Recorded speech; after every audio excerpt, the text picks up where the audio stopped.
Mike's ready. All right. Okay. Good evening, everyone. It's 6 o'clock, Wednesday, September 20th. Shauna, could we have, regular board meeting of the Truckee Donner PUD. Steve's not here and I'm just thrown off, you know. Shauna, roll call, please. Thank you. Director Finn? Here. Director Harris? Here. Vice President Laliotis? Here. President Bender? Here. The record will note that Director Aguirre is absent. Got it. All right. You want to do the pledge?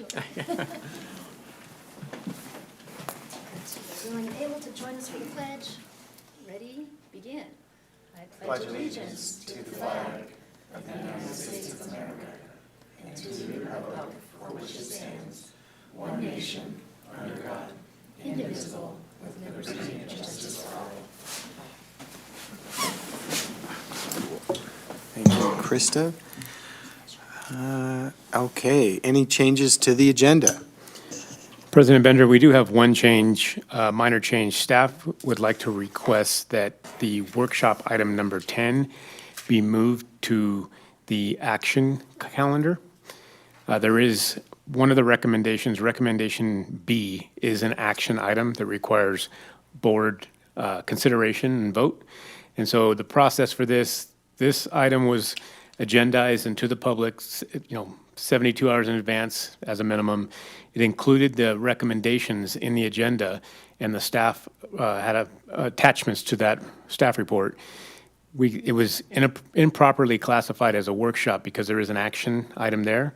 The board has it in their purview to relocate that to action with a 3/4 or majority vote by the board this evening. If we want to consider recommendation, letter B in that agendized item, we need to move it to an action item. Okay. Is there a motion, or do I need to do, is there a motion to move, item 10, workshop to an action item? I will move to change workshop item 10 into an action item. I'll second. Shauna, roll call, please. Thank you. Director Finn? Yes. Director Harris? Yes. Vice President Laliotis? Yes. President Bender? Yes. The record will note that Director Aguirre is absent. Thank you. Okay. All right, so moved, Brian. Thank you. Anything else? No other changes this evening. Cool. All right, public comment. This is time set aside for the public to address the board on any matter not on the agenda tonight. Testimony to any agendized matter should be addressed at the time that item is considered. Is there any public comment on anything not on the agenda tonight? All right, go ahead, and here's the mic up there.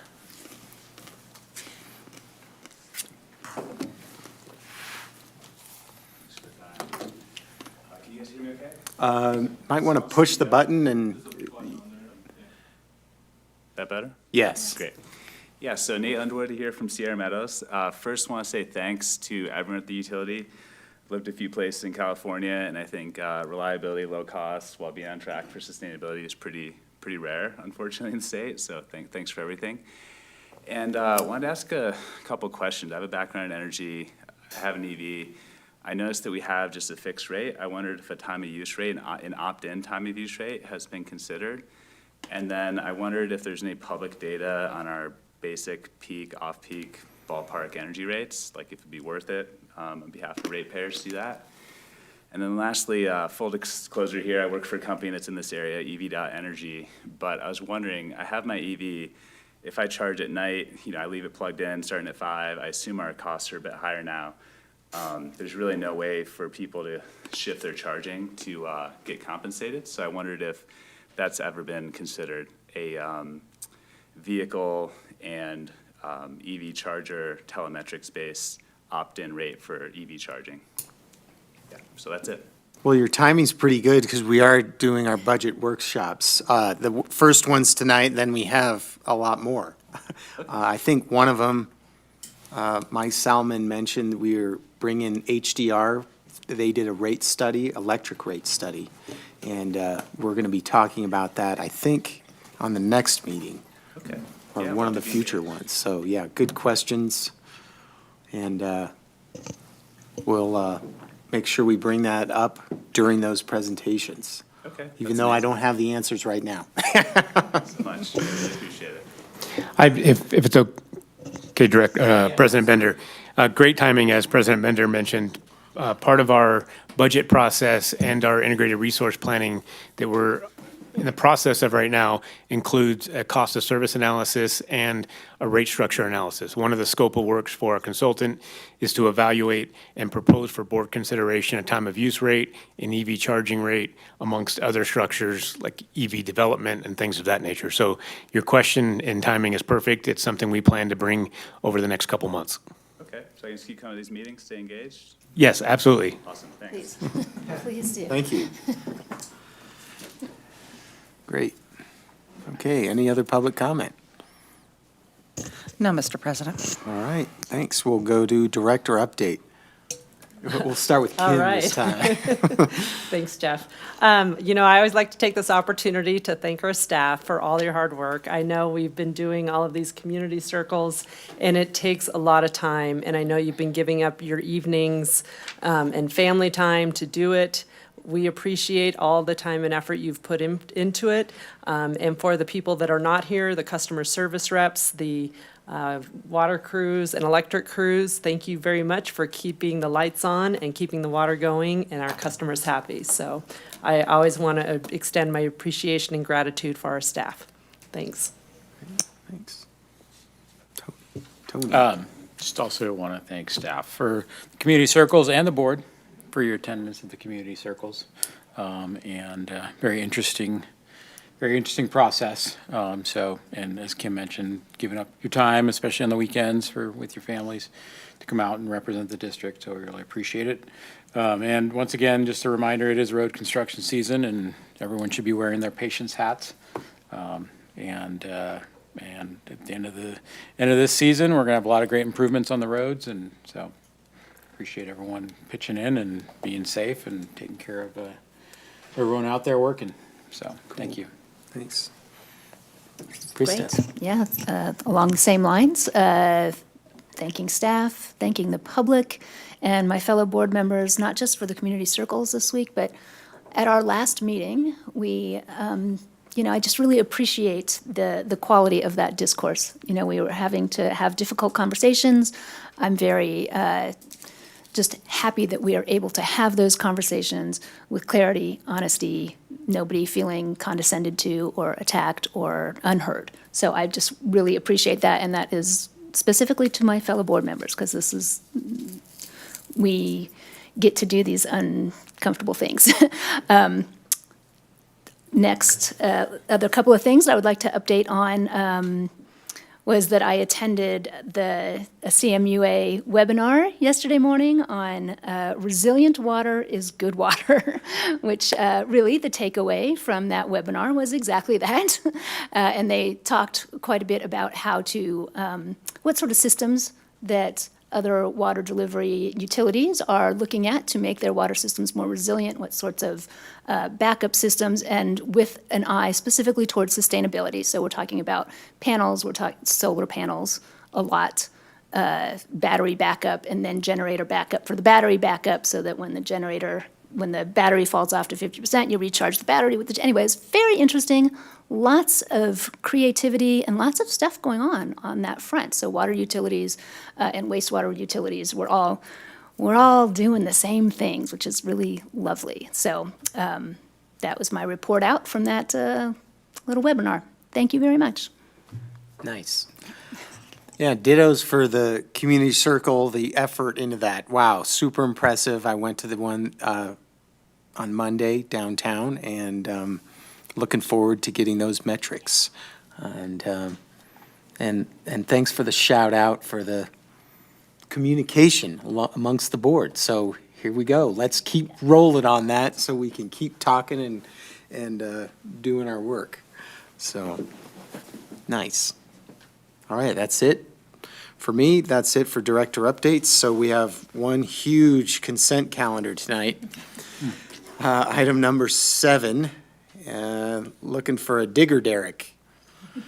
Is there any public comment on the consent tonight? No, Mr. President. All right. Questions from the board on the digger? I'll move the consent calendar. I'll second. Roll call, please, Shauna? Director Finn? Yes. Director Harris? Yes. Vice President Liliotis? Yes? President Bender? Yes. The record will reflect that Director Aguirre is absent. Thank you. Okay, first action tonight is Joe. You've got a resolution here, Joe, 2023-13, celebrating your service. I have your resolution. Do we have a presentation? We have to embarrass him. Right.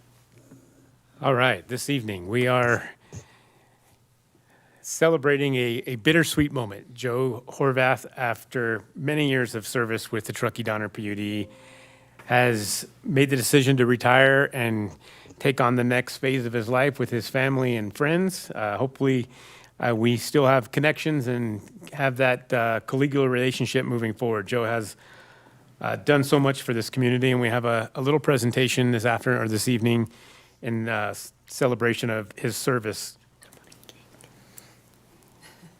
We love this photo here. My favorite picture. Oh, wow. In retrospect, we should have made it bigger on the screen and gotten rid of the words. So Joe began his career as a consultant for the district. He's working for a consulting firm. Not too long after he graduated from the University of Washington, he joined as an electrical engineer. He joined a consulting firm and was introduced to the district through his work, providing engineering services. Back in those days, we didn't have the same size engineering staff. Mr. Hollabaugh that you see there in the photo as well was pretty much the district's engineering staff. And so he had reached out to the consulting firm, was introduced to Joe. And after some great work and service that Joe provided for the district in critical time in our utilities development, Mr. Hollabaugh traveled to Seattle to meet with Joe.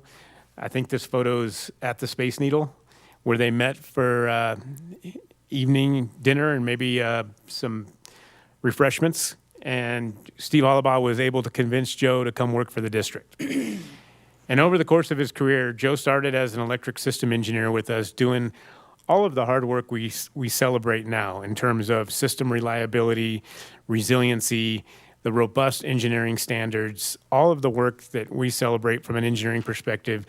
Joe, along with Steve, started that foundation so many years ago. And so over the course of his career, Joe's worked his way up from a system engineer to the engineering manager, then to the electric utility director, and then to electric utility director and assistant general manager. 26 years of commitment as a district employee. He embodied certain values as an engineer with engineering excellence. Joe didn't take shortcuts. He didn't compromise his engineering standards, even for budget most of the time. He would make sure that engineering standards were the priority there. And that's important. We celebrate that success now. He's enhanced our distribution system. Those who have been here a long time can remember the era of many days outages due to winter storms across all of the North Lake Tahoe and Truckee Basin. I hear lots of stories of folks, getting together in their communities because the power was taken out by a storm and many days of outages. And so Joe's been an integral part of that improvement over the last 2 decades, kind of culminating last year. It's kind of perfect timing that Joe steps away at the pinnacle of our success in terms of reliability through one of the most epic storms we've had in a long time. And so, when it comes down to it, Joe's had an integral part of that success there. System reliability has always been on the forefront from all of our engineering team, and Joe has set that culture. He's also, in the course of his career, been the district's representative on the UAMPS, Utah Associated Municipal Power Systems Board of Directors. And I can tell you, over the last year or so, I've been more involved traveling out to the UAMPS events, meeting the UAMPS staff, getting to know our public power partners that are our membership partners there. And they all have amazing things to say about Joe, his integrity and excellence as a board member representing our community in the public power pool with UAMPS. We had a little bit of an internal celebration last week with staff, a luncheon, and the general manager, Randy Howard of Northern California Power Association, NCPA, was able to come up and participate with us. And he too had nothing but the best of things to say about Joe and his commitment to engineering excellence and, representing the industry well in terms of electric distribution system engineering and system design. There's a nice photo there. This one, not quite back as far back as that picture with Mr. Hollabaugh, but definitely some memories there on the crew from a few years back.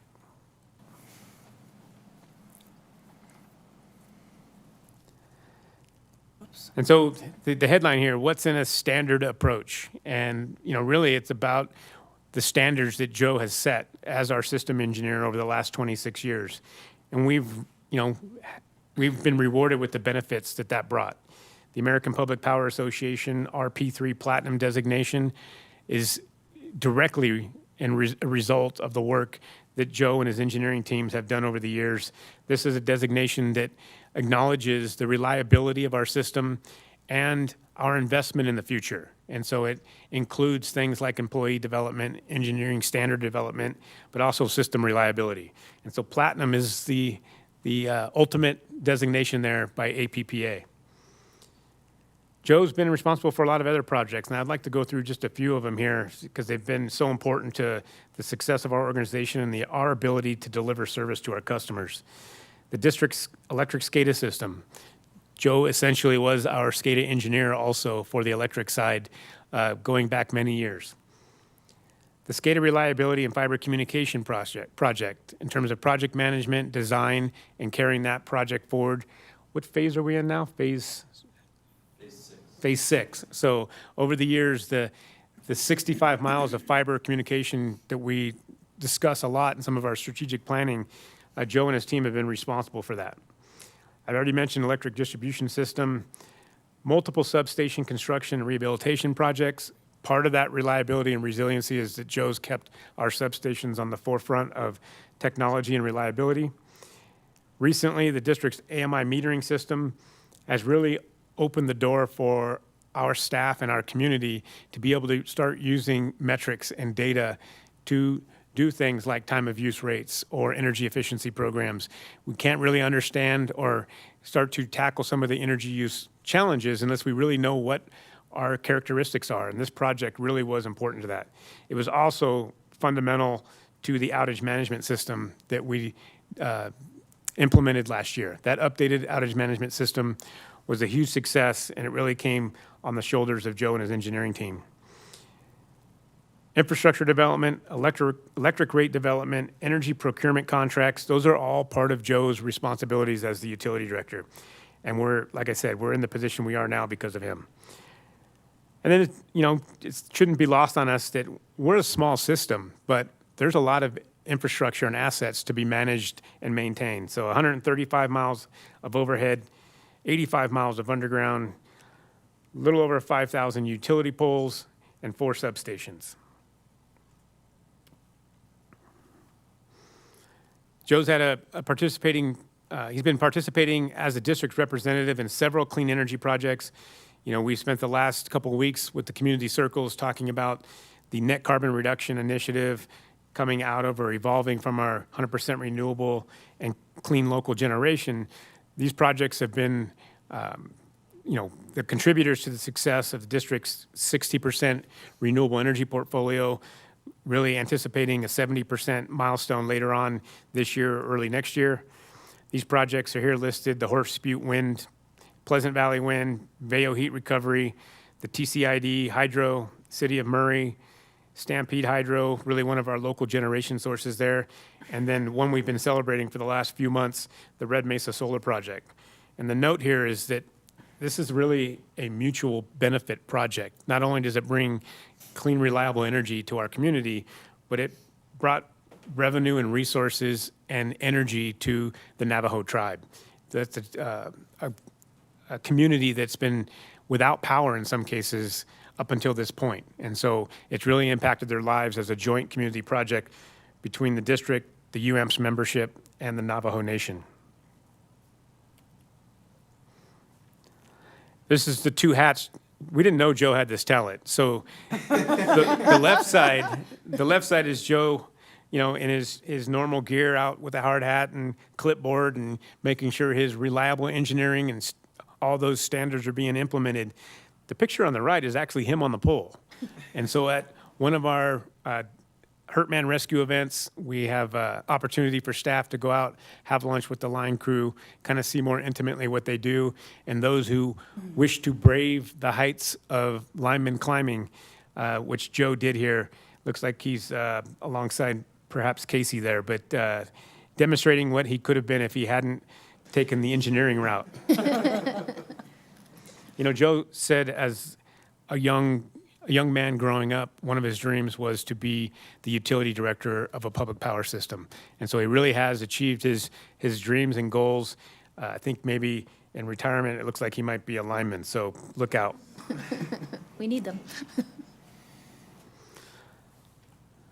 So with all that in consideration and in celebration of all of the work that Joe has done over the last 26 years, staff is recommending to the board adopt Resolution 2023-13, memorializing the commendation of Joe Horvath for his years of service with the district.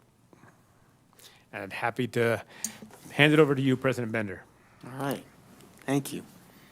All right, we'll ask for public comment because it is an action item. All right. Seeing none, sir. All right, thank you. All right, I'm going to go ahead and read this, and I'm going to put my glasses on. So this is Resolution 2023-13, commending Joe Horvath for his service. Whereas Joe Horvath has been an employee of the district since November 1997, and whereas during his tenure of employment at the district, Joe has been an invaluable asset to the district, its customers, and the community. And whereas Joe's responsibilities have included development of Truckee's power supply, distribution system infrastructure, operations and management of the district's distribution facilities, a system which includes 135 miles of overhead distribution lines, 85 miles of underground and approximately 5,090 utility poles and 4 substations. And whereas Joe has successfully held the position of electric system engineer, electric engineering manager, electric utility director, and assistant general manager, and whereas Joe's commitment to the electric utility field has contributed to the district's success, and whereas Joe has been a trusted member of the executive team at the district and his knowledge and leadership has been valued by staff, and whereas Joe's collaboration and partnerships were fueled by being an integral and trusted leader in UAMPS and NCPA as a board member and commissioner, respectfully, and whereas Joe has earned the respect, admiration, and loyalty of district employees and his peers in the industry by his superior knowledge and passion for the value of public power, facilitating the district's participation in clean energy projects such as Horse Butte Wind, Pleasant Valley Wind, Vayo Heat Recovery, Truckee-Carson Irrigation District Hydro, Landfill Gas, Stampede Hydro, and Red Mesa Solar. And whereas Joe's commitment to the district mission is memorialized as a top public power utility across the United States after earning the highest designation for reliability, safety, workforce development, and system improvements with the Platinum RP3 Award. And whereas the Board of Directors wishes to express its appreciation and gratitude for the performance of Joe Horvath for his many years of service to the district and its customers. So now therefore be it resolved by the board of the TDPUD that Joe Horvath be commended for his exemplary contribution to the success of the Truckee Downer PUD and exceptional service to the public power industry, and the best wishes for a successful and happy retirement. There it is.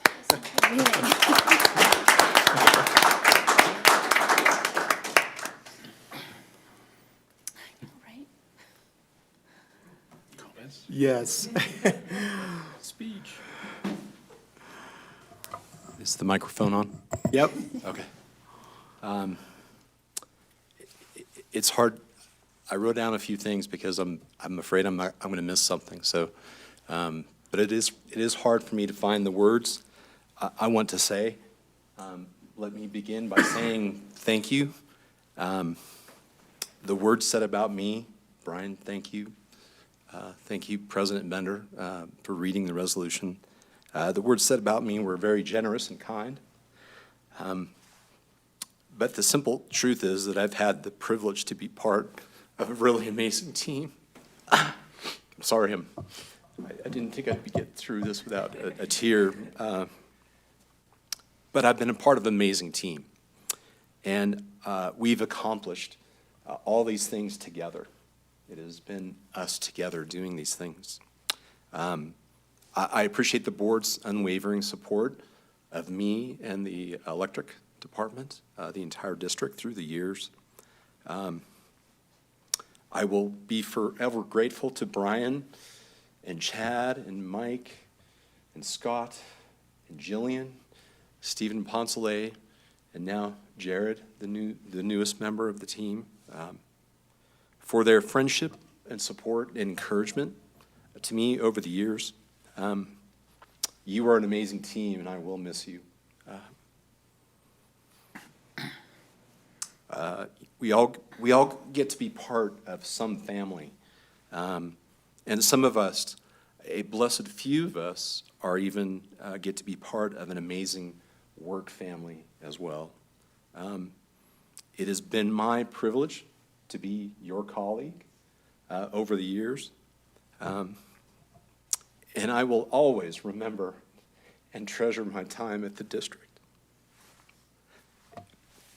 And I will remain your fan and friend.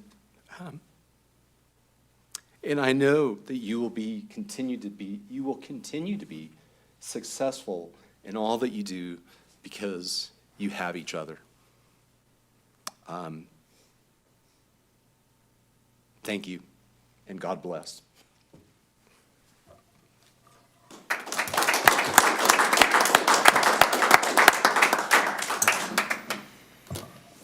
Thank you, Joe.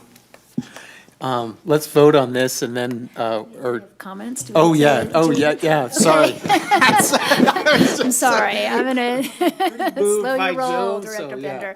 Bender. Yeah, absolutely, sorry Yeah, about that. I did want to just add, I mean, there's nothing I can add to the resolution. You've been, just an amazing force at the district, but personally, I just want to thank you for your generosity with your knowledge and your time and your patience. Coming onto a board is hard, and I had a lot that I needed to learn, and you were just so unflaggingly kind to me during that time, and continue to be moving forward. And I just really hope that that you know how valuable that has been to me, and I hope that you are as proud of your service here as I am grateful for it. So, thank you.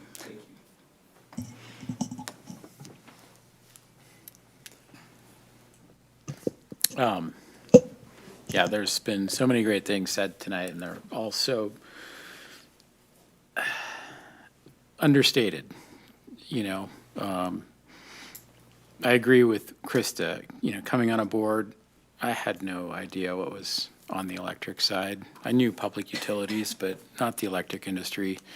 And throughout my time on the board, I've always known that Joe was there to discuss things and give you the answers, and always in a very calm, professional, and thorough manner, and makes our jobs easier as board members to be able to understand what's going on in the electric industry and in the world, and be able to talk to our constituents about why we're doing things and how great this organization is and how fortunate we are to have this organization in this community. And it's people like Joe who, are that foundation. And because it's not just Joe, it's the people Joe hires to run the department. And that team, as he mentioned, is just tremendous. I'm jealous.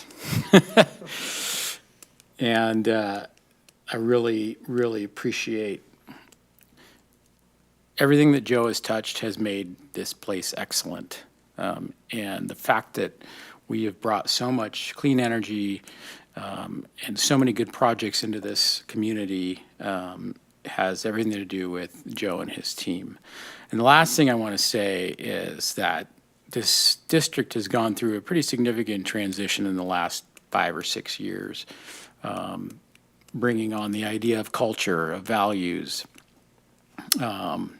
and sort of beating that drum and trying to get people on board. And I'm in the same boat, and at this point in our career, sometimes that's hard to kind of understand. But Joe, you've embraced it, and you've really been an anchor to the ELT, and that momentum will not be lost, although you won't be here to keep that torch going. And I have every faith in Jared that he will keep that ball rolling. So thank you so much for your service. You've earned it. This community is a much better place for you being here for the last 26 years, so thank you.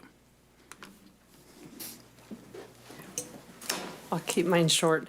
Joe, I am so happy for you and your family, and I'm so happy that you are ending your career here on a high note with the great team that you've been working with. I've always appreciated your professionalism and your knowledge and your patience, and I just wish you luck in your retirement. So good luck to you. It's been awesome, Joe.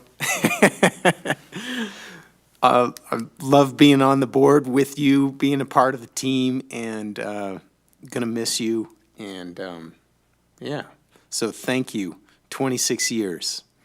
Your next chapter is gonna be awesome.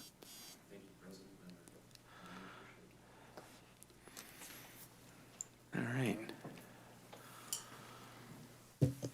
Might we pause for a presentation of the resolution and a photo opportunity with the board? All right. Do we need to vote? Do we? Oh, we do need a Vote vote. first, yeah. Yeah, yeah, let's yeah. vote. Yeah, we'll do. Okay, I'll make a motion for the resolution 2023 commending Joe Horvath for his service.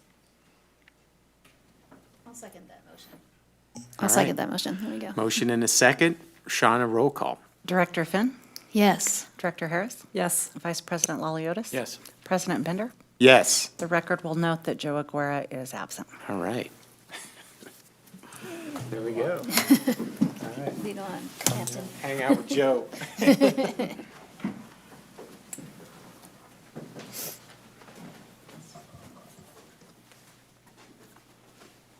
We'll be crying from a picture. Sarah, we're doing a thumb drive. Yeah, I think Steve called on, I should do that. We have the resolution. Yeah. Yeah. All right, everybody.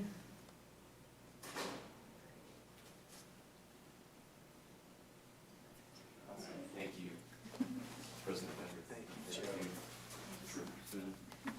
Vice President Alios, thank you. Yeah. Thank you so much. Thank you again. I have never left the board meeting early, but if you don't mind, I may go home. Just got back from a trip. Congratulations. Thank you so much. Tomorrow night, yeah, I'll be in the office tomorrow, so. Thank you, Joe. You've been so kind, thank you.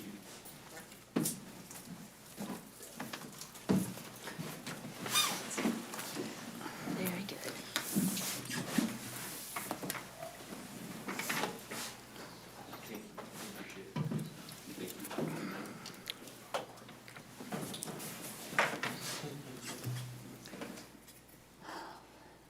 Okay. I don't think much will do. Where are we? Okay. Nice, thank you. All right, number 9. Okay, we have another action item, authorization of a development agreement with the town of Truckee for the West River Street undergrounding project.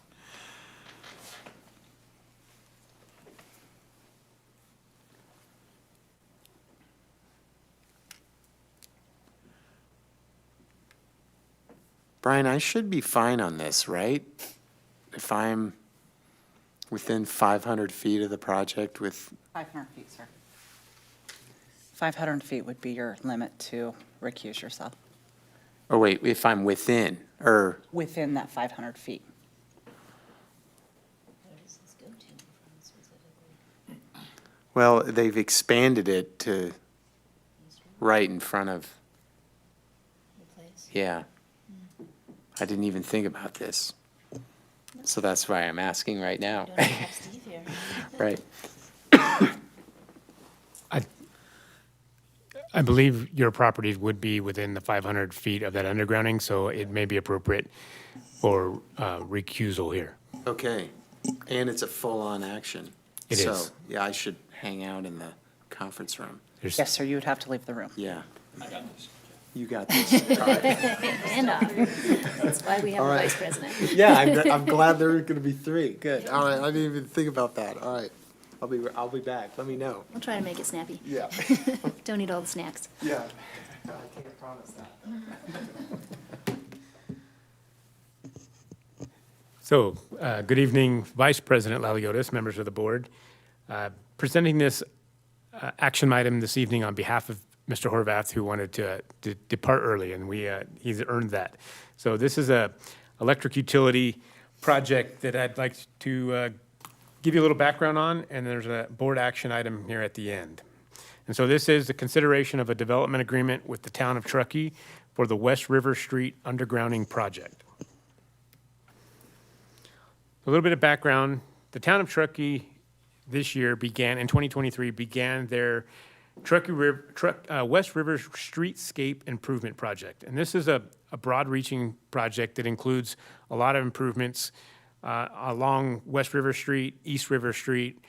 There's some improvements on Bridge Street, the Legacy Trail, and a new pedestrian bridge. But the Streetscapes project itself includes sidewalk improvements, some new curb and gutter, ADA accessibility, landscaping along the West River corridor there, new lighting, utility undergrounding, which we'll be discussing this evening, some storm drain improvements, and some additional parking for pedestrian traffic there. It's a little hard to see on here, but this is just a map, an overview of the project, so you can kind of see where it's taking place. The main corridor where the work's being done is between Bridge Street and just past the old County Public Works Yard, their town property at the end of that kind of commercial corridor on West River Street. The overall project also includes Legacy Trail improvements, phase 3 and 4 across the river there. There's a pedestrian bridge that'll start construction next year that the district's participating in. The board approved a project where we're assuming the cost for the construction of a new pipeline for the water system to have a redundant river crossing for our distribution system. So that project will start next year. And so this evening, we're going to specifically focus on the streetscapes project between Bridge and down there past the old courtyard. There's another image of kind of the overall project that the town is taking on and some dollar values there. This is right out of their presentation on the larger town investment for these multiple projects.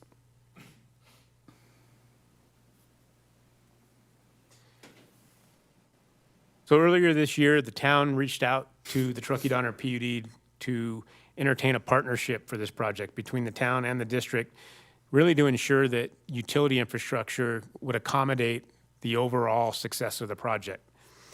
For us, that included some considerations of water utility pipeline alignments.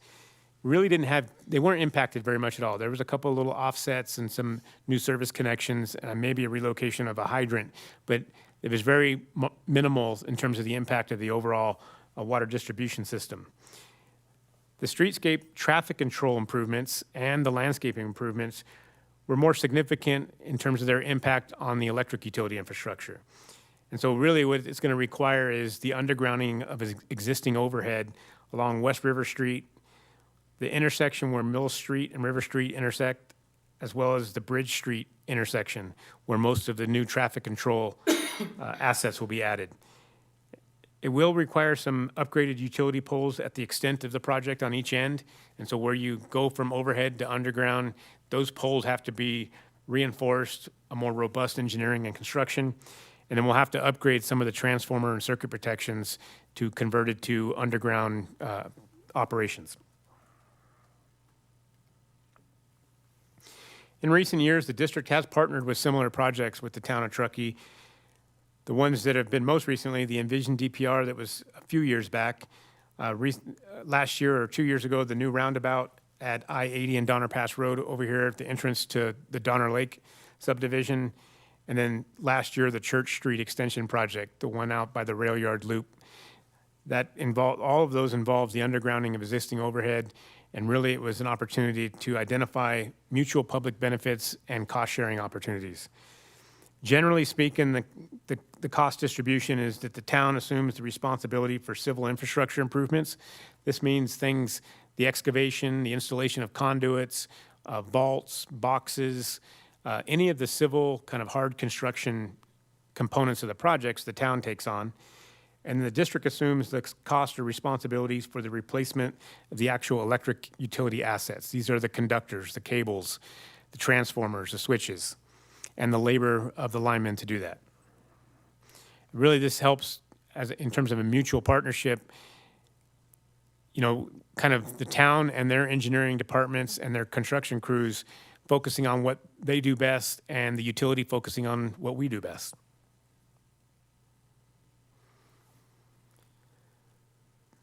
So for the purposes of the West River Street project, really staff is proposing to the board that we enter into a development agreement to ensure the appropriate distribution of costs and responsibilities, and to make sure those are called out and lined out for planning purposes in advance. District code requires that the board approve development agreements that exceed $400,000 in total improvements, and this project will. I got an extra zero there, so Wait, that says 4 million. It's 4,000, 100,000. So it is 400,000. We invent a new number for this project? It's the European mode where the comma is the decimal, and so our total estimated project cost for the district is about $626,000. At the end here, I'll talk about some of the kind of buffers for this in terms of overall board recommendation. But our engineering estimate is $626,585. These include the primary cable, secondary cable. So you see the figures there, 7,000 feet of primary cable, 3,000 feet of secondary. It also includes the termination and junction points at 18 locations. These are either residential or commercial service locations or termination points at the end of the project. Will require some additional pad-mounted distribution switch equipment, 2 service transformers, the replacement of 2 electric distribution poles. That's what I was talking about at either end. Those need to be replaced with more reinforcement. It also includes the associated engineering, inspection, and line crew labor that will, for our end of the work. And then we're making I'm sorry, did it? No. Oh. Clear my throat. We're making the assumption that the district would be responsible for the removal of the poles.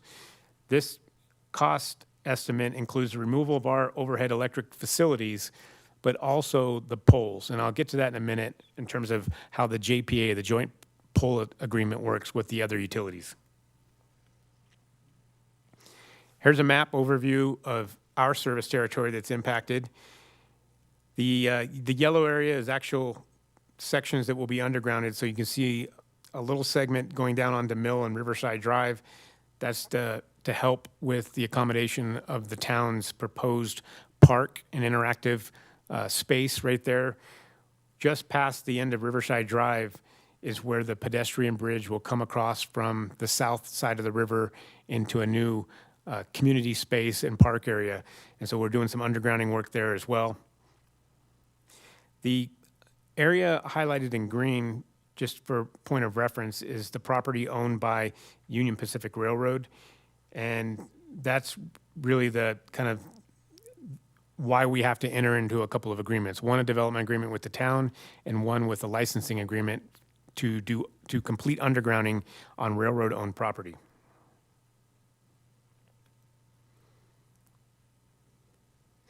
So I just mentioned the first bullet item. The second bullet item here is that, just for also, again, point of reference, as it relates to the undergrounding of the electric utility infrastructure, the town's cost commitment, again, an extra zero there, is $900,000, and the district's is a little over $626,000.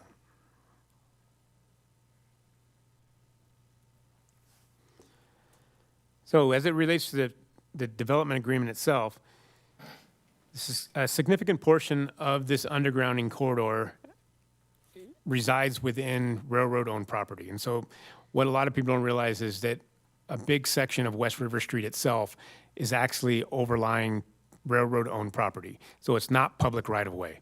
So typically, what happens in an undergrounding project is the municipality or land agency would designate an area for the undergrounding to happen for all the utilities in a public right-of-way. With respect to the West River Street and the portion between Bridge Street and just past Mill Street, all of that area is owned by the railroad, so it wouldn't be a public right-of-way utility easement.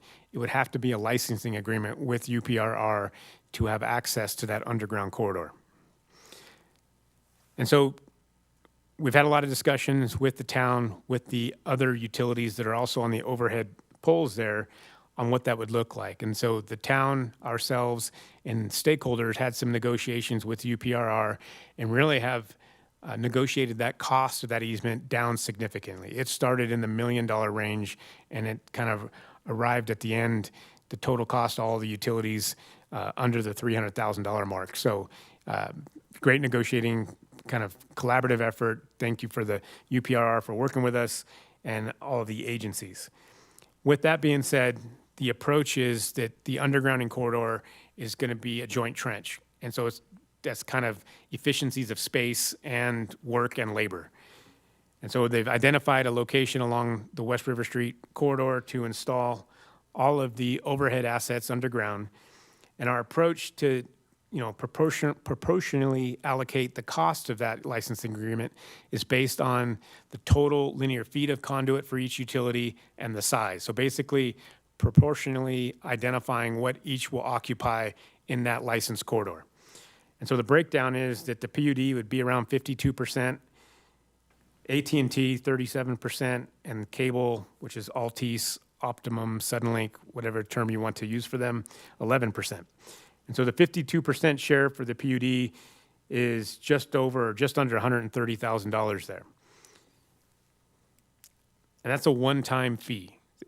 Many of our licensing agreements or access agreements with UPRR are annual maintenance agreements. And so some of the water infrastructure that crosses underground through the railroad is an annual fee of anywhere between $10, $15, $20, some as high as $30,000 a year for that access agreement. And it's basically a maintenance fee. This one, we're running parallel to the railroad. They've agreed to a one-time fee for access. So once the actual license agreement was identified and negotiated, we talked about the proportional cost distribution. Staff met with the town to, in the spirit of the cost-sharing agreement, mutual benefit, both agencies have agreed preliminarily, pending board approval and council approval, a 50-50 cost share split of that license agreement. So the district's cost would be approximately $65,000, a one-time fee. And so if I kind of make that relative to some of the other licensing agreements we have, this is a relatively inexpensive one in terms of it doesn't require long-term maintenance fees. I do have to add, just for note, for the record, that these are not public right-of-way, public utility easements. They are licensing agreements, so they are revocable, but they have terms for that revocation. And as we start to lay out the language with district council review, we'll address that issue as well.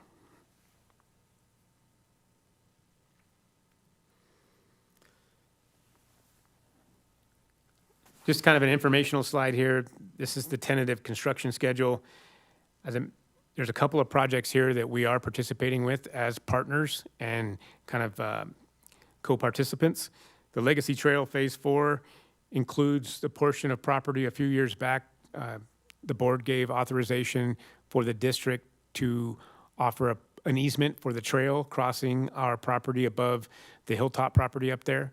We had a portion of land. We still own the land, but the board approved designating an easement for that legacy trail to make sure it was successfully linked between the trail over where the park is and to Phase 4 going along the north side or the south side of the Truckee River. The pedestrian bridge I just mentioned, we're partners in that project in terms of our water pipeline infrastructure that's being installed there. And then finally, the one this evening, the West River Streetscape project.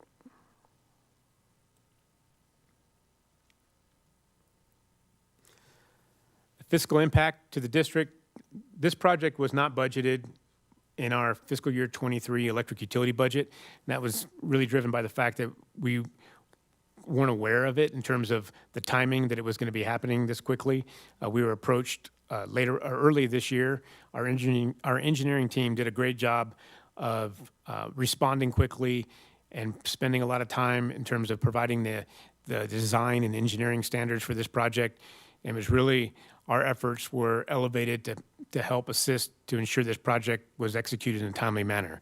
The West River Streetscape and undergrounding project has to occur before the traffic light improvements and the rest of the Bridge Street project happen, because the traffic lights have to go where the previous poles were, and the sidewalks can't be improved until the poles are. It's a kind of a domino effect of many projects. And so it was great that we were able to partner there and execute quickly. Although the project was not budgeted, there are sufficient funds within the Electric Utility Capital Reserve Fund. It currently has a balance of $11.5 million, and that's the fund that would fund this project. And I want to just mention the project is in alignment with the district's strategic initiative for undergrounding of overhead utilities. As we are currently going through the process of updating that initiative to safety and reliability, I think it even more so aligns with that in terms of pedestrian and traffic safety, reliability, and part of our overall undergrounding efforts.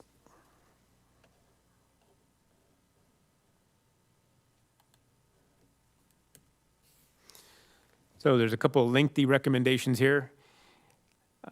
Recommendation A is to authorize the general manager to enter into a development agreement with the town of Truckee for the West River Street undergrounding project for a total cost to the district not to exceed $700,000 as to form approved by district council. And recommendation B, authorize the general manager to execute a licensing agreement with Union Pacific Railroad for the undergrounding of electric utility infrastructure on West River Street for a one-time fee of $129,425.40 to be divided equally between the district and the town of Truckee. And I'm happy to answer any questions. Thank you, Brian. Any public comment on this item tonight? No, Director Lada, yes. All right. Moving on from public comment, any director comments? I'm always happy to see the improvements that are being made downtown and that we're working and coordinating with the town of Truckee and with other agencies for the betterment of the community. So I'm happy to see this come through. Krista? exactly the same. I look forward to 5 years from now when West River Street is just a delight to walk down, or even just not a hazard to walk down would be great.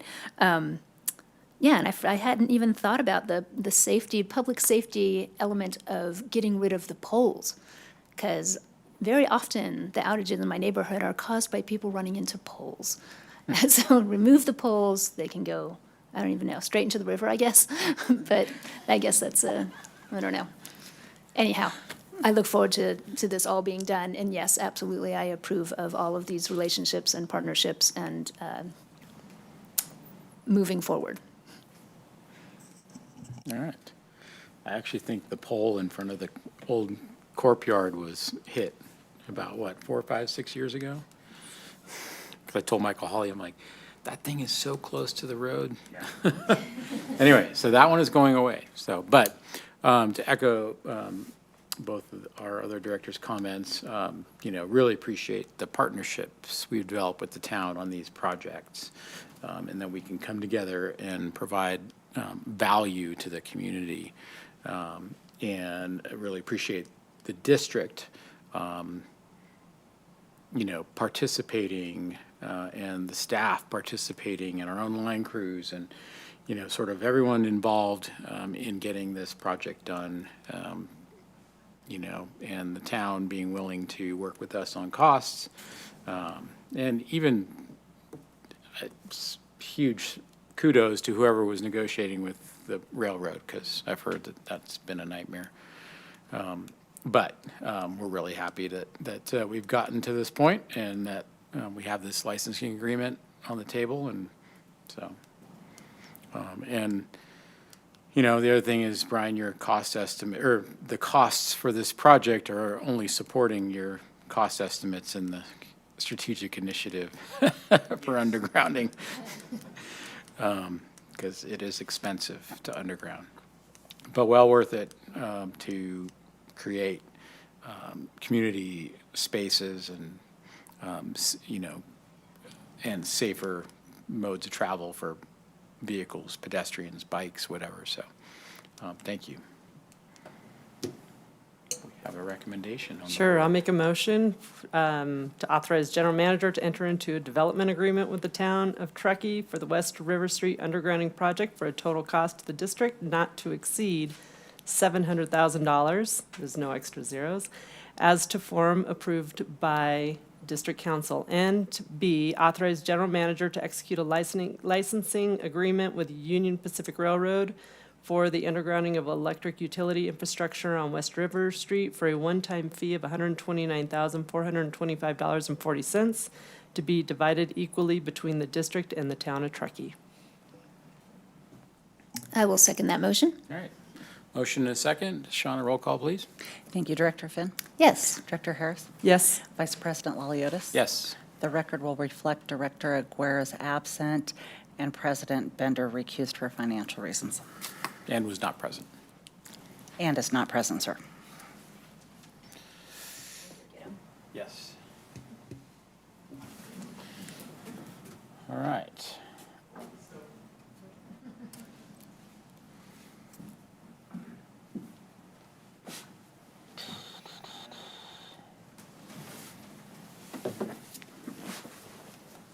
Okay, Mike's coming up. All right. Number 10, action item number 10, fiscal year 2024-25 budget workshop, numero dos. Thank you. Good evening, President Bender, members of the board.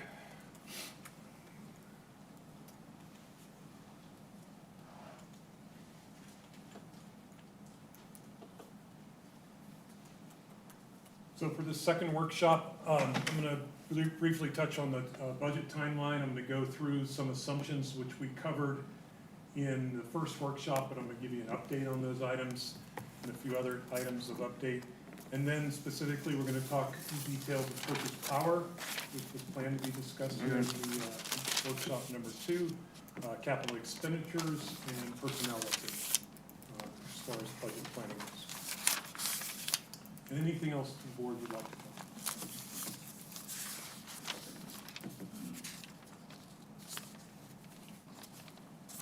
So last month, we had workshop one, discussing goals and objectives and key assumptions specific to the district.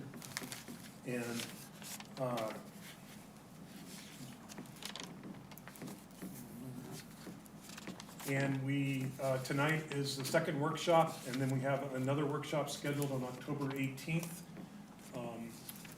for all full 2 hours there.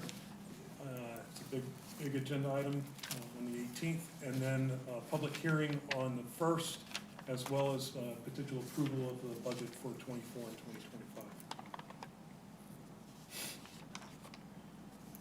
2025. With respect to key assumptions and economic updates, first, just a reminder, a lot of moving parts and pieces to the budget and trying to balance all of that with our revenue stream and our goals and objectives and strategic initiatives, et cetera, is a balancing act for sure. So continuing to work on that. Some macroeconomic updates before I get into the micro of district-specific things. These are year-over-year inflation figures, most recent June, July, and August figures for the United States, the CPI core as well, and then specifically tied to the MOU, the San Francisco, Oakland, Hayward CPIW, most recent figures bi-monthly provided there. And then a couple other BLS statistics. This is USA's electricity CPIs for the last 3 months, and the big blip here in the San Francisco, Oakland, Hayward electricity figure. I did see a couple of metrics, tied that back to a publication by the BLS, specifically that where they publish the price per kilowatt hour, and it does confirm that 12.3 from an index standpoint, and it did blip from last year in August, 31 cents per kilowatt hour to 35 cents per kilowatt hour, which is right at that 12.3. The district currently, year-to-date, is at about 20 cents per kilowatt hour. The western region is at 20 cents per kilowatt hour. The United States overall is at 17 cents per kilowatt hour. I did also see a news blip that cash-starved PG&E bills will rise 18% this year and 32% by 2026. That's just one news publication. We'll see. I think there's a rate case going. As I don't need to remind everyone that fuel prices have been upticking. Saudi Arabia cut back production 1 million barrels a day, and that has had a ripple impact. Russia also cut production, and so those two are combining to be the primary driver of the current fuel price increases. It's a big concern of the feds. Currently, we're at approximately $89 per barrel, and tipping over 100 would continue that pressure. Keeping on the macro front, this is an article I saw I thought pretty relevant for the economic impact that we're dealing with right now in the economy. A $500,000, this is a national level, a $500,000 home mortgage a couple of years ago was about $1,700 a month, and now it's about $3,100 a month. That's an 85% increase in 2 years on a monthly mortgage if you had taken out a new mortgage then 2 years ago versus taking out a new mortgage now. So pretty stunning statistic there. The Fed had a news release today. They did not increase rates. They left the window open to have one more rate increase potentially for this year. Most people think that's a hedge. The investors think that's a hedge for potential continued inflation through that is a little more higher than they want through the rest of the year. Particularly, they're also looking at the job market, which continues to be hot and has not tampered down as expected with the recent rate increases of the last 12 to 18 months. There's certainly a bubbling consensus that the current interest rate environment that we're experiencing is here for a while. So we were in a very, very low interest rate, almost zero at a Fed rate standpoint, super low interest rates for a long time, a long period of time, and now we're in a new normal, that potentially a new normal of higher interest rate for an extended period. Moving on to district key assumptions at a district level, micro level. I covered pretty much everything. I've covered everything on this page at the previous workshop, but I want to kind of refresh. I made the list of the key items here and wanted to touch base on those just to remind everyone of our mission, values, and goals. No changes there from those assumptions. Strategic initiatives, no new debt issuances. That has not changed. Purchase power is still at the presentation value of right at 15 million, and we're going to dive into that shortly. Next. Merit rate of pay increase for 2024 is in the 2 to 3% range. We won't know specifically until October. Actually until November with October's release of CPI information. We currently in our budget drafts, we have roughly 3% vendor expense, our accounts payable, our vendor expense inflation factors where we know that things are moving up. There are specific exceptions I covered in depth, transportation costs, the cost of maintaining our fleet as both repair and maintenance side as well as the fuel cost side continue to be a cost pressure point for us. Medical insurance is coming in right at a renewal rate of 6.7%. And pension, for pension costs, which is the material costs of our labor overhead, the contribution rates are consistent for the district, and the UAL, unfunded actuarial liability mandatory payment has increased a fair amount. And I'll get into a few of these couple items a little bit more detail later. A couple of assumptions that did change. Wildfire mitigation defensible space cost, I'm going to cover that next. And then personnel, we're going to cover in a little bit here. Specific on wildfire vegetation management. In the first workshop, the anticipation was about a 1.65 million for 2024. Despite, but we did have annual procurements in 2023 were $2 million, and the budget was 1.5 million. And so we approved to spend, and we are spending for 2023, roughly $500,000 more in wildfire defensible space. We need to do that to keep the momentum, and costs are going up on a per unit basis. So we need to keep traction there, and we're currently recommending to shift the budget instead of eating into reserves, shifting the budget to reflect that $2 million to continue that spend momentum for wildfire defensible space. Should we be asking questions along the way? Okay. One of the questions I had is we recently passed in Truckee, I want to say it was Measure T for the wildfire. Is there any chance that we would receive any funds from that?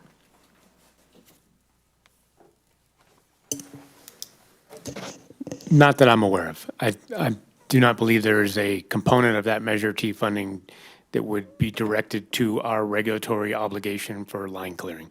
I think it's specifically for green waste, kind of cost mitigation for the community, and then fuels reduction. So there's kind of a distinction between our operation is vegetation management in terms of mitigating ignition sources, where the Measure T is about fuel reduction. And so there's a little bit difference there.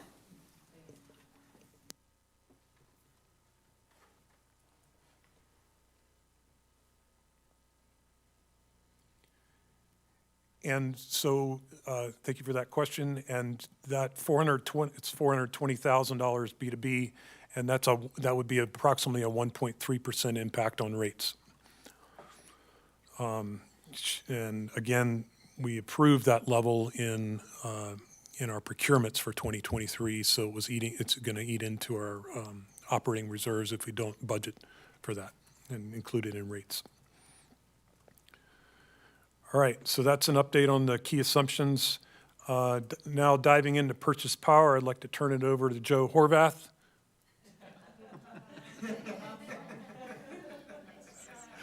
That was my plan.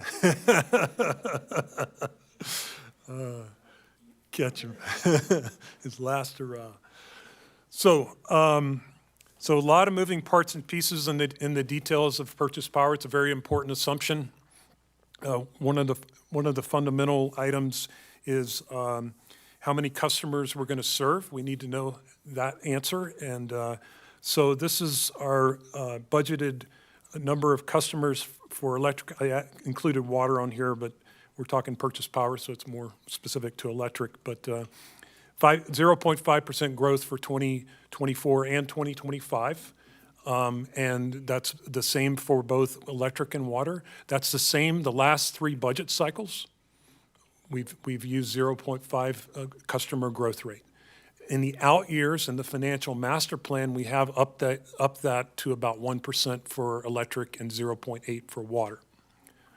Yes. Is that's customer serve, it's not amount of power that individual customers use? Yes.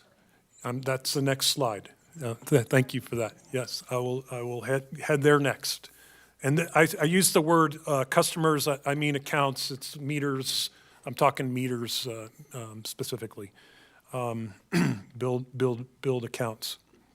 The current growth rate, if you look at July this year to July last year, is 0.6% for both electric and water. And that's tampered down a bit from both 3-year 2019 to 2022 was 1.6 for electric, and the 10-year growth rate for customers for electric is 1%. So we have seen a drop of late. And we don't want to budget 1% customer growth or 2% customer growth. That would be too aggressive. And then when it doesn't pan out, you'd have a budget bust. So 0.5 is our recommendation. And again, that's consistent with the last 3 budget cycles looking back at data.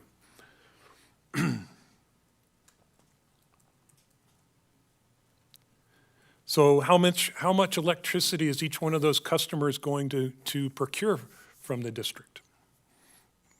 Relates to how much we're going to buy from our wholesaler, UAMPS and Stampede and others. So this chart, I showed this, I believe I showed this at the last workshop.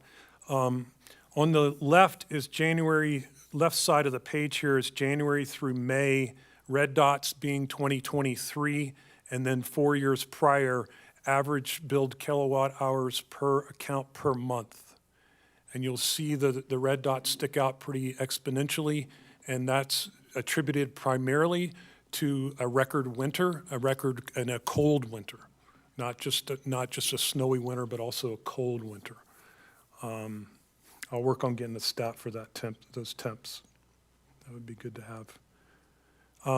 You'll notice in the circle, June, July, and August, you can't really see the red dots. So the last 3 months of data, we're right in with the averages. Nothing, no anomalies. Spot in with the averages. And so I've factored in the math behind the scenes, factored how much kilowatt hours going to purchase based on those number of customers, based on averages over time, including these data points. And so we don't want to budget what we were selling in January through May of 2023, because that's a bit of an anomaly, in my professional opinion, and the data shows that. If someone wants to argue with me, they can buy me a beer when I win. So nutshell of how much we're going to need to purchase. On the left side here is actual megawatt hours purchased for the last 5 years of actual, and the far right black bar is the 2023 forecast. And so I used averages. I didn't do Q3 and Q4 of last year, because Q4 of last year was off the chart because November, December were very cold. And so I looked at averages. We are still going to set a record for megawatt hours purchased in 2023. I'm pretty confident of that. In the middle, in the orange, is 5-year averages of 2018 through 2022. The first one is just the straight average, and then the second orange bar is growth, adding growth of 4%, because if you just take the straight average, you haven't factored the customer growth over that average of those averages that you're looking at, so I need to factor that. And then the same thing with the gold, but using 2019 through 2023 plus 3%, because it's a little more current as far as number of customers, and that gives us 173,000 megawatt hours, just over. And the factoring customer growth into 2024 and factoring a small increase in demand, we come up with 174,000 megawatt hours for 2024. So there's rationale behind the number, because it's an important nuance. If we budget too much in purchases, we'll have too much in purchase power, but that'll translate into too much revenue expectation from our customers in purchasing that power, which is grossed up. We sell it at retail, not at wholesale. And so you would have potentially a problem if you thought you were going to sell this much power and you only sold this much power, slightly less. So we need to be careful about this significant assumption.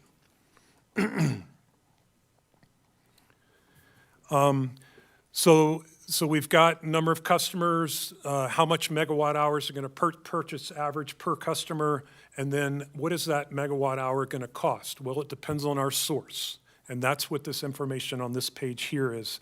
And so there's a mismatch, a pizza pie of various sources, as you all know.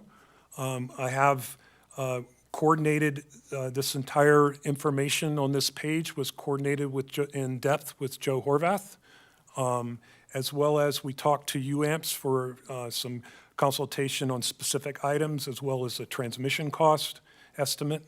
These are the various parts and pieces and how they add up. And I'll pause because there's a lot of information here. So we added Red Mesa.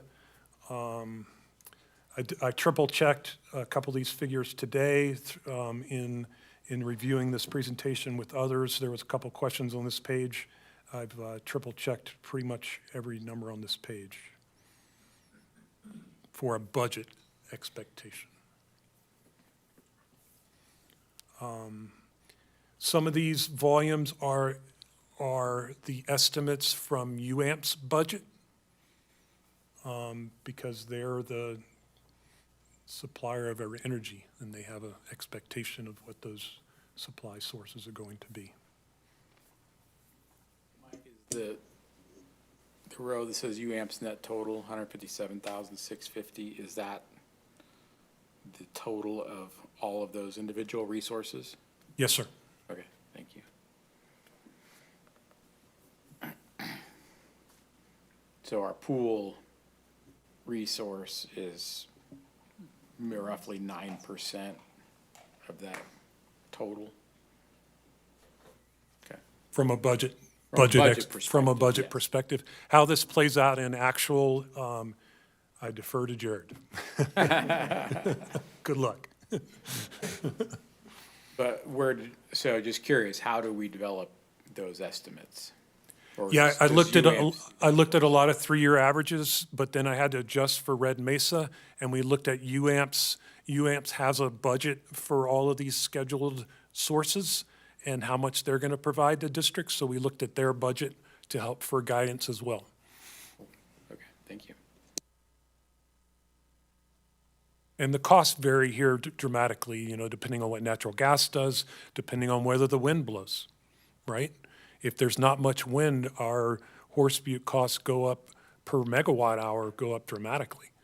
If there's a lot of wind, it comes down dramatically. So we looked at 3-year averages. That Horse Butte figure is a 3-year average. That's $74 per megawatt hour is a 3-year average plus 2%. So we don't sign the contract. I thought the price was set with the contract. A component of it is, but there's also a fixed cost charge for those portions that we own, because we own some of these power supplies. There's a debt service that's fixed, and so it doesn't change. And so if there's less wind, the cost per unit goes up. Yep, good question. That's for the equity ownership models we have in terms of generation, not the purchase power agreement ones. Yeah.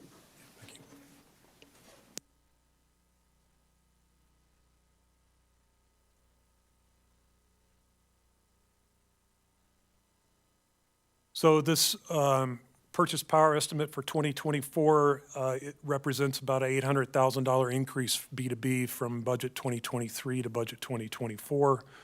The components are listed.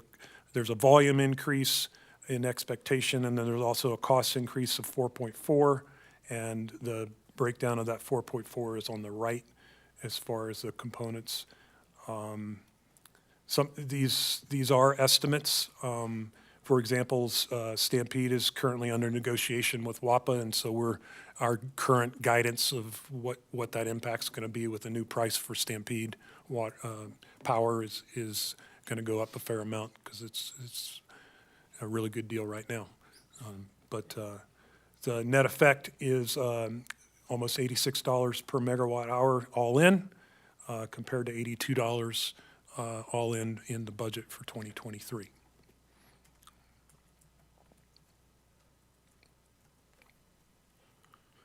A few other purchase power related cost components is the recovery of the rate reserve utilization. With board approval, we utilized some rate reserve, net of 2.3 million drawdown to offset purchase power costs that were off the charts in the fall of 2022 and January of 2023. Okay, and we need to replenish the reserves. And in the previous workshop, we had a $627,000 impact each year for 3 years. Working with our HDR, our cost of service analysis and rate design consultant that's currently active and engaged and will be presenting at the next workshop, we are looking at a consideration of a new purchase power adjustment feature in our rates ordinance that will allow us to address purchase power cost volatility in a more closer to real time, but not truly real time, but in a more proactive basis. And that gives us wiggle room, it gives us flexibility for future changes. And so that opens up the opportunity for us to consider spreading the rate recovery cost over a greater period of time. And if we shifted that to 5 years instead of 3 years, we could lower that recovery cost to $376,000 to build back up the rate reserves. So we have 2 tools now instead of the one, and so something for consideration that we're currently recommending to relieve rate pressure, frankly, on our customers. I also did a deep dive on the cap and trade funds balance, and over time we've collected the cap and trade auction sales are declining, and they will continue to decline. And we currently estimate they're going to stabilize at about $350,000 a year, and that assumption remains the same. But the balance in the account has built up over time because we've been conservative in our auction sales the last, call it 5 years, and then our use is at the budgeted level. And so we've built up a little bit more, $100 grand here, $50 grand there, that's built up. And so in the current budget we're operating under, the expectation was a $200,000 drop for using those funds to help with rates, help with our cost. it was going to drop $200,000 in 2024. And by looking through that balance and looking through how much we've received in and how much we've used out, I think we can tamper that down a bit and use more of the funds to help with rate relief, essentially, and use $450,000, $500,000 in 2024, $450,000 in 2025, and then and stagger it out just a little bit more, and that'll give us a little more comfort room for rate relief. Hope I explained that well. There's a lot of Mike, moving. I have a question. On the repayment or the recovery of the rate reserve, none of that is really codified, really. It's a board decision or it's a budgetary decision, so it's more fluid, or is there, in the rate reserve policy, is it specify a recovery period, or is it just kind of up for discussion? It is not codified in district code as to the recovery of it. It just has a policy balance that the board should target 50% of purchase power cost over time, Okay, essentially. thank you. Speaking of reserves and the rate reserve, the GFOA, Government Finance Officers Association, has a monthly publication, in their August issue had a reserves, what and why, and I just thought this was a good paragraph, and I highlighted an important section, I thought, in this snippet. The most important purpose is to respond to significant, unplanned, unavoidable cost or revenue losses. And we had the former. That's what we had in fall of 2022 and January of 2023. We, as in the district, as well as the majority of the West Coast and Western region in particular.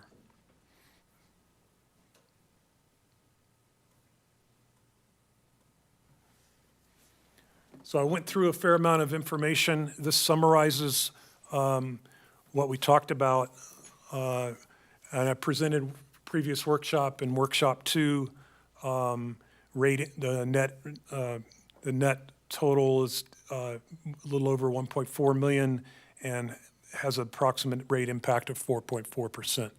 All the things we've just covered under purchase power.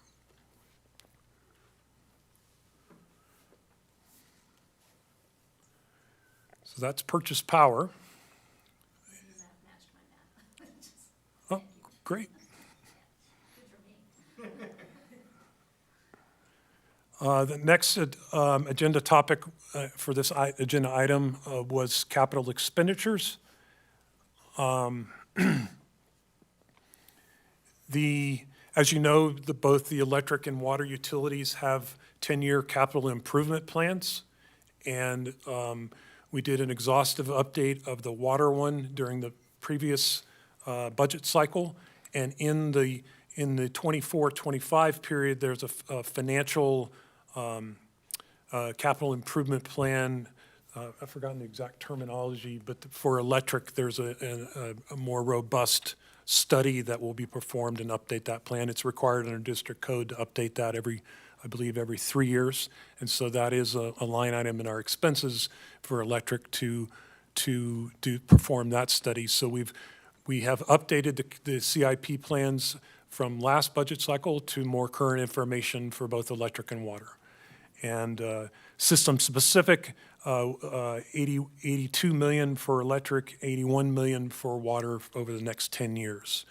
Consistent, particularly on the water side, consistent with how rates were approved and the continued reinvestment of our aging infrastructure, and that needs to happen on electric too, or the power will stop being delivered, at least stop being delivered reliably. There's also facility improvements, building improvements under the electric scope because they own the building. I'll get into here in a second, and IT expenditures as well as vehicle expenditures, and I'm going to cover those things.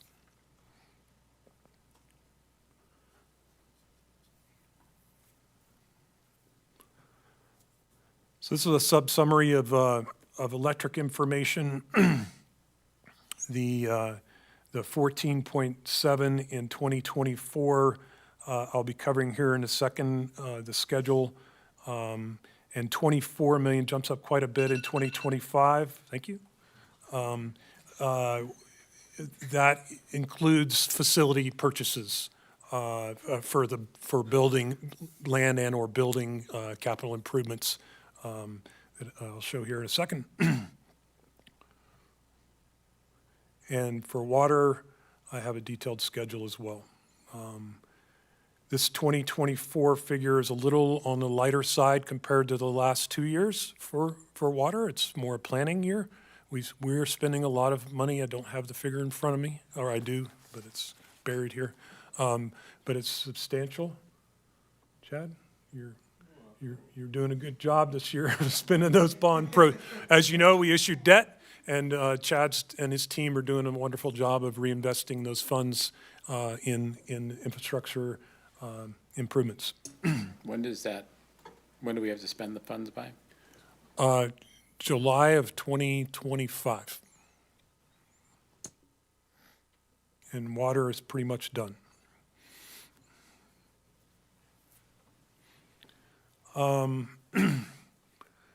This information was in the staff report. I'm not going to read through every line item. There is a battery storage project. It was in the last budget, current budget that we're operating under. There's Martis Valley and Glenshire substation rebuilds and improvements. There's West River Street. There is meter replacements is listed here on the center of the second page, but that's in the out years, 2029, I believe, for 3 years, starting in 2029. And then building and land and/or building and utilization of the debt proceeds by 2025 is anticipated. And what building is that? The $6.5 million building? So the debt issuance funds were in preparation for one of a couple different options. And so a few years back, the district began the process of a facilities master plan, and it presented 3 options. One, kind of rebuilding this facility that we're in this evening with some additional building infrastructure on the properties to the back. A separate option was to build an additional facility at the Pole Courtyard and do some improvements here. And a third option was to completely move to the other Pole Courtyard. The staff had started to proceed with some of the improvements on this building, but through the approval process with the town of Truckee, that was looked at as no longer feasible. Those improvements were to some extent rejected by the permitting process with the town. And so we regrouped on that. And there's new information out that we've been talking about or discussing with some of our public partners out there. There's an interest in the town general plan update to relocate this district off of Donner Pass Road and opportunities for land switching. Particularly, there's some discussions out near Jorger Drive between the airport and TTSA that may be an opportunity for the district. Once we have more information on that, staff plans on bringing to the board the product of the 3 options through the facility master's plan that's currently in draft form, and then what other opportunities we can consider now on the horizon. Things like land procurement and building improvements were what these funds were originally anticipated for. There are also other capital improvement projects within the electric utility distribution master plan that these funds could also be used.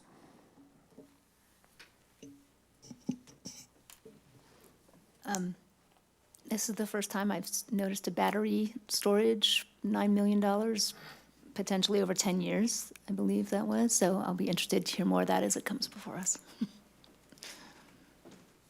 So thanks. Exciting project. Yeah. And just for redundancy and clarity, the debt proceeds can be used for other projects if we so chose, as long as they qualify under the debt covenants. And for example, the battery storage project. For example, the Martis Valley substation rebuild, the Glenshire substation rebuild. All of those types of projects would qualify for the utilization of those funds. So we could, if we didn't spend it on the building by July, we could spend it on those other things by July of 2025, and then we would have those funds to use for the building down the road. So.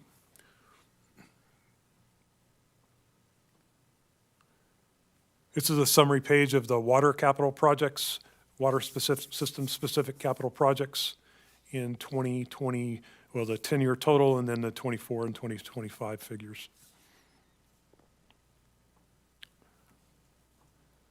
There is a potential, these are all, some of these projects, particularly the new pipeline line item, the second row there's potentially some potential utilization of facility fees, so I'll have that dialed in by the next workshop as far as how much would qualify for facility fees, because we do need to spend those funds over time as we bring them in, and I just need to work with Chad on that. So,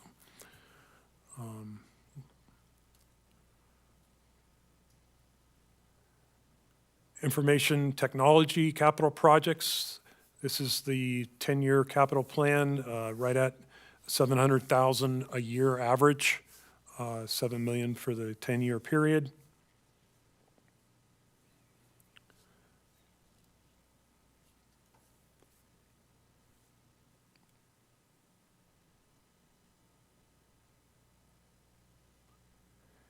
And then there's fleet, the beast of fleet.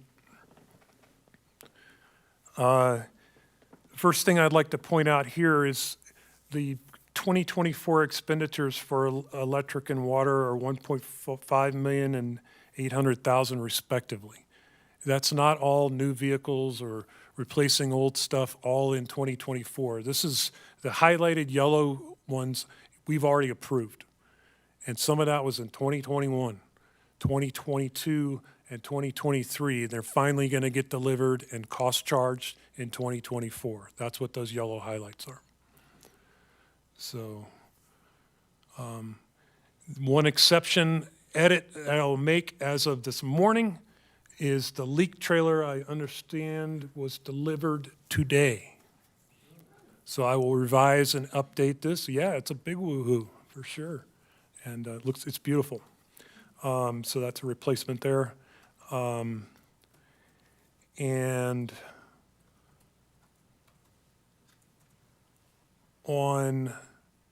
in 2025, there's the Cherokee fleet, Jeep Cherokee fleet is coming up on age and mileage and is a great candidate. They're light duty, so they're a great candidate for current ZEV EV options. So like ZEV probable in those replacements. It's 9 of them, I think. And that's 108,000, 109,000 per vehicle. Now that's in the budget, and I went through that in detail and with facilities and Chuck, and that's not going to be far off. I hope it's overstated. I hope it's conservative. I hope it has contingency. But when you factor 2 years of 5% inflation, which may or not materialize with EVs, right? We don't know the answer. I need to be conservative in the budget, so that's what the figures are. We're not approving to purchase a vehicle for $108,000. This is the budget. When we go to purchase vehicles, it's presented to the board vets it, understands all the details and what it really costs, right? So this isn't to say we're going to go buy a vehicle for $108,000. But when you talk, a light truck, I'm not talking about a small Prius style, I don't know the names, a Bolt. This is, it's got to serve the district's needs, and it's got to have the range, and we got to charge it, and maybe, it's got to fit it out. So I don't think that's too, and that includes a thing called sales tax, right? So you got to factor that as well. And we don't know where the credits are going to go either by 2025. Thank you for addressing my sticker shock, because I am like Yeah. 108,000 per vehicle. We haven't heard the UAW contract yet either, so. Smokes. That's right. And that'll have an impact on 2025. Yeah. And so in the reserves fund, we've built up, because of all the yellow on this page, we've built up in 2023, our cash reserve balance for vehicles is high, but it's because we funded it for these purchases that are going to hit in 2024. So it'll drop, quite a bit. And then in the reserve planning, and I'll go over this in detail in the next workshop, I have bumped, or slightly bumped, I think 15% for the next 5 years on the funding level to accommodate the increase in fleets and the potential, the regulatory, et cetera, impact of ZEVs, and that's going to cost money, and being in compliance as the best we can, and those type things. And then we've also increased, I think inflation was at 2% in the last budget cycle for the cost of vehicles, and now it's at 5%. So that, and it's just an estimate. The closer in, 24 and 25, the closer we'll be. Those out years will be, their estimates for sure, because we don't know where it's going to end, and we got to find a place to charge all these things. I was gonna say, where in our capital plan do we talk about charging infrastructure? Yeah, it's, there's one underway. There's one underway that was approved. It's 2 stations? Trying to remember. 2 or 4? We have approval right now for 2 charging stations because we have 2 electric trucks, Chevy Silverados, on order and ready for delivery. Part of our facilities master plan, the facilities project for the modernization of this building included solar panel arrays and upgrading of our circuits within the building, our electric panels, to accommodate the charging station. So our plan for that project was to install a charging station or 2 in the public sector out front in the public-facing parking lot, and then several in our back lot area for future fleet. We're reevaluating that based on the determination of some of the land opportunities here, but we'll have to act quickly.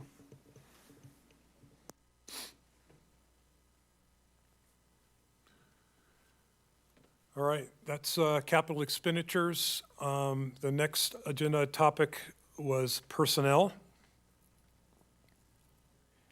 And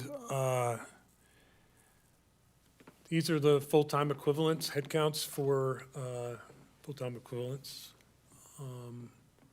For 2023 was 81. Last workshop, we estimated 84. And right now in the draft, we have 83.25 for 2024 and 83 for 2025. I'm going to dive into this in a minute. I did want to point out, Director Laliotis had a question last workshop with regards to Classic versus PEPRA and how that has shifted. And in 2018, 31% of our employees were PEPRA, and that is, and 5 years later, it's at 67%. So we'll be at 70% by Q1. That does not mean that our pension costs have gone down, right? And in fact, as a percent of payroll, pension costs were 20% of gross wages in 2018, and they're now 23% of gross wages. And I expect people will be working longer too, because the age is no longer 55 to retire, but it's now, will be at 62. You have that. You have that will influence the numbers for sure going forward. And then the UAL that I mentioned earlier, the unfunded actuarial liability in 2018 was $572,000, and is currently the impact for 2023 is $1.2 million. Right, and that's not all on current employees. That has to do really more so with retired employees that have already retired. Are we fully staffed right now?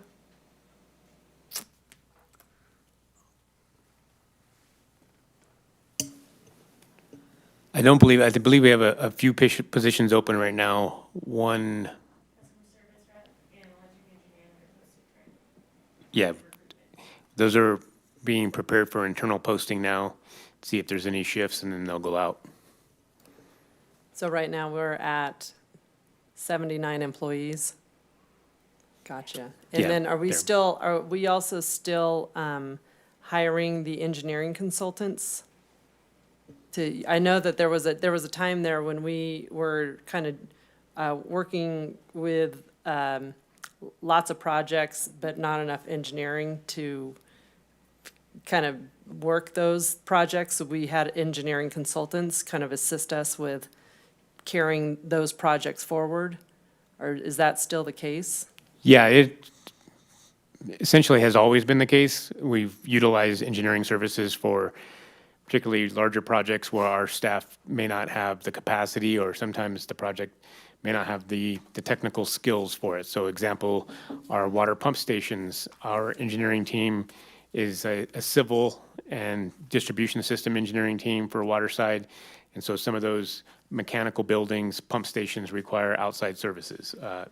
One of the things, and Mike may get to this in a minute, I believe in the first workshop, there was a +4 FTE consideration. This one we've reduced down for that very reason, to looking at kind of forecasting the type of work we're doing with the strategic plan, the capital improvement plans, kind of assessing the mix between on-site engineering and specific skill sets that we need to contract out. Particularly the electric distribution system master plans, substation development, those are usually contracted outsourced engineering projects.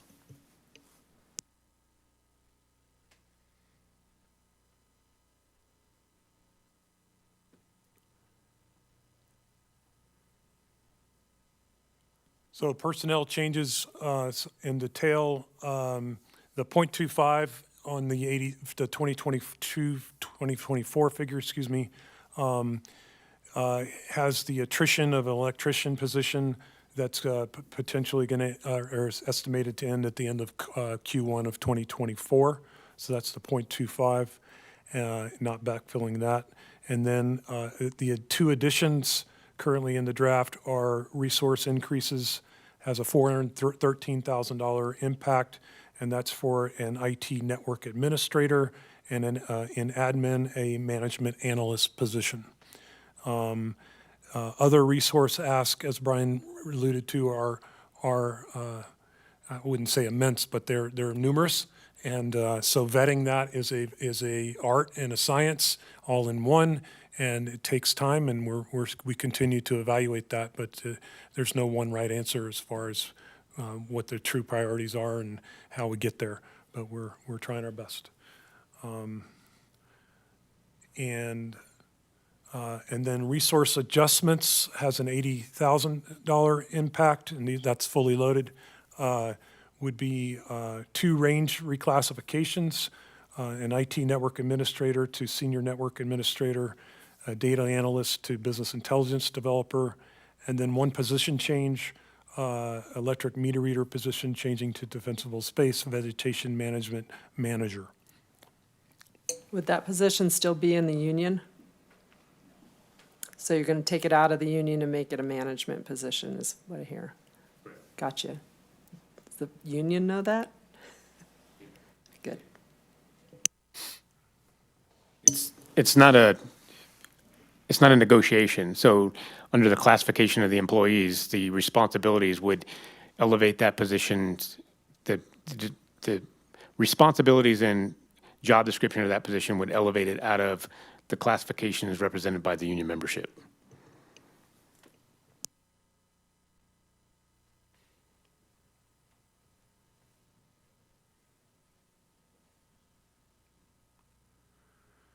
We're also looking at, continue to evaluate benefits. There's several things under discussion. The most vetted is a wellness incentive program, has somewhere in a $30,000 to $35,000 cost impact. Many companies have a wellness incentive program. We do not, and it's just one thing to consider. So that'll be something we'll talk about or accept feedback. Quantifying the cost drivers, a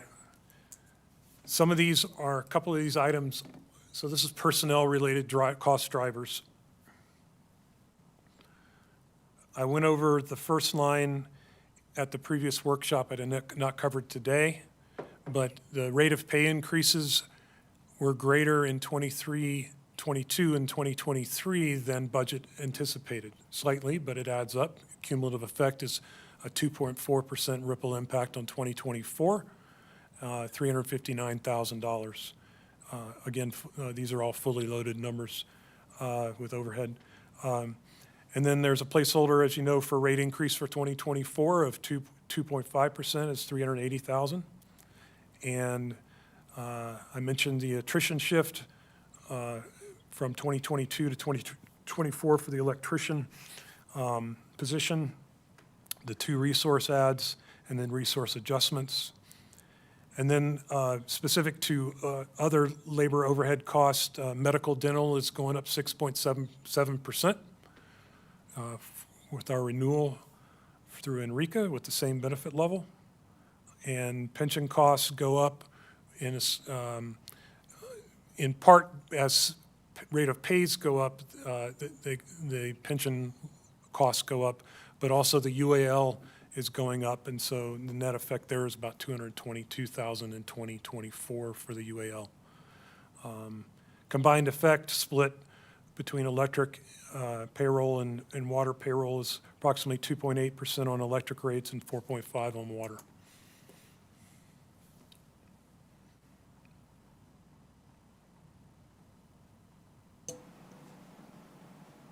What's the overhead? Is it still, I think it was like around 90%? Yes, so the labor overhead figure is, I believe, about 93% for 2023, and it's pushing closer to 94, 95 right now in the draft. Wow. Yeah. Now that percentage is not on top of gross wages, that's on top of productive labor. So the 95% includes non-productive labor, also known as PTO, right? And that's a big component of it. The other 2 other big components are pension and medical cost.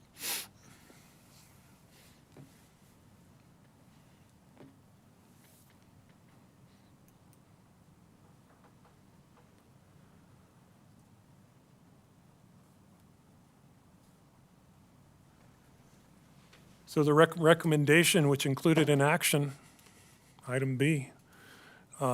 First, item A was to receive the information from this workshop item and provide strategic direction to staff regarding budget 2024 and 2025 preparations.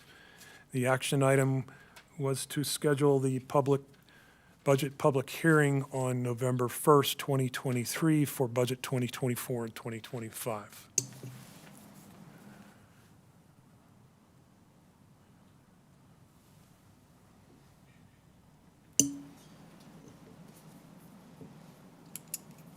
So with that, I'm done with my presentation, just under an hour, and would open it up to member, public,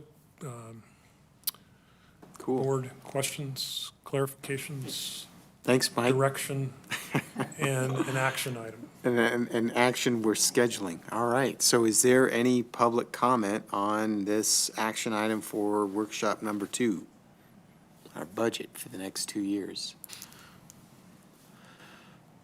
No, Mr. President. All right, good, okay.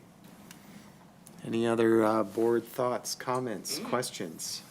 I'm still over here with sticker shock on a lot of stuff. The $6.5 million debt proceeds, we're kind of knee-deep, we're already kind of on that train and moving that direction, correct? Or is that something that we could say, well, you know, right now we have strategic plan items, we got all this other kinds of items, instead of spending the $6.5 million on the capital expenditures. I guess I'm just a little bit confused. There's debt proceeds that are coming in. The debt has been issued, and we have the funds in the bank. Okay, Yeah, so we are on board. okay. We will spend that money.